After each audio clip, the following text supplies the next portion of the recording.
Lot of people, मतलब अभी आजकल हम जब मतलब लोगों के साथ सेशंस करते हैं, डिस्कशंस करते हैं, everybody is trying to plan कि मुझे 45 में फाइनेंशियल फ्रीडम चाहिए या मुझे 45 में रिटायर होना है। एंड उसमें ना बहुत सारे गोल्स, मतलब वो चिल्ड्रन हायर एजुकेशन के प्लानिंग कर रहे हैं, चिल्ड्रन मैरिज प्लानिंग कर रहे हैं, जो लोन है वो रीपेमेंट करके डेट फ्री होने की बातें कर रहे हैं, रिटायरमेंट के लिए कितना पैसा चाहिए उस एंगल से भी वो सारी चीजें प्लानिंग कर रहे हैं, मेडिकल फंड के कॉर्पस भी लोग डेवलप कर रहे हैं, इमरजेंसी फंड के कॉर्पस भी डेवलप कर रहे हैं।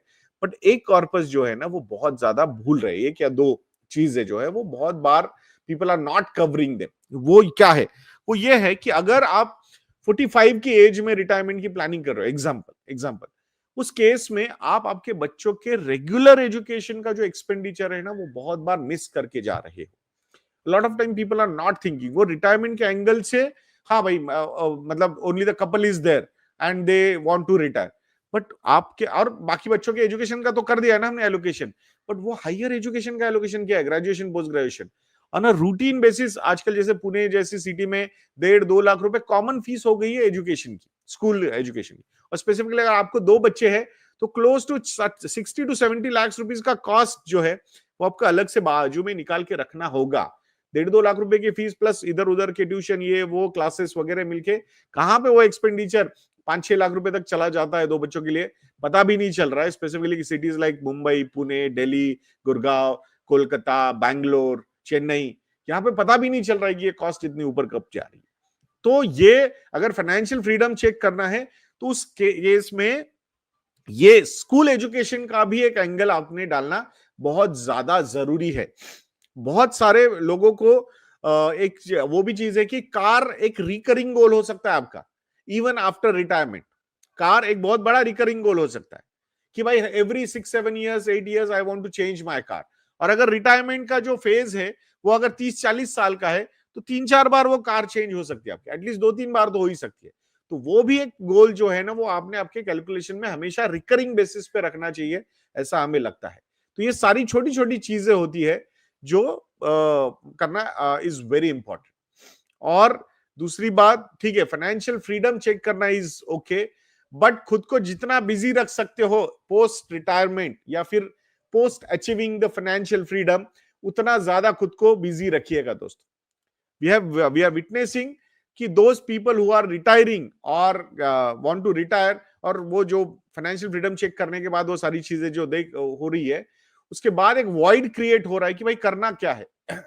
It's always better to follow a meaningful path. Yes, मैं फिलोसॉफिकल नहीं हो रहा हूं, बिकॉज जो एसेट्स अदरवाइज आपने क्रिएट किए हुए हैं ना वो मतलब कब वाइप आउट हो जाते हैं पता भी नहीं चलता है।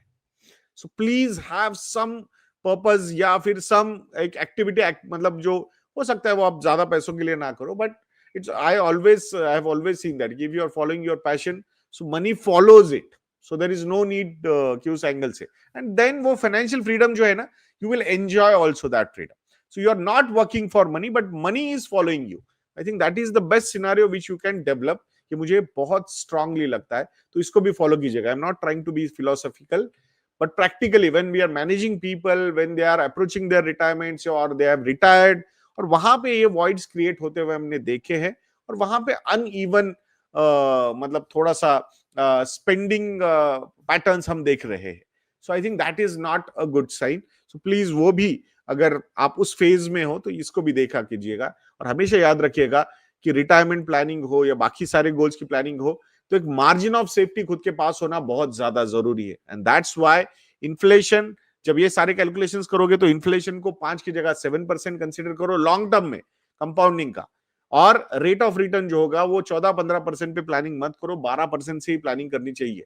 सो उसको रैशनलाइज करो, आपको और ज्यादा रैशनलाइज करना है और ज्यादा मार्जिन ऑफ सेफ्टी रखनी है, it is up to you, it totally depends on your risk profile. मतलब अभी वी हैड वन डिस्कशन जहां पे the investor was very clear that I would like to have this much of percentage into fixed income securities. उस case में risk profile was not allowing him to go a little aggressive. तो वहां पे दो चीजें करनी पड़ती है, या तो आपको आपका रिटायरमेंट एज लंबा करना बढ़ाना पड़ेगा, या फिर आपको आपके फाइनेंशियल गोल्स को डिक्रीज करना होगा। दोनों मतलब कंजर्वेटिव रिस्क प्रोफाइल के साथ you can not achieve aggressive financial goals. वहां पे आपको गोल्स में भी कंजर्वेटिव एंगल डालना ही पड़ेगा। तो ये सारी चीजें बहुत जरूरी होती है दोस्तों।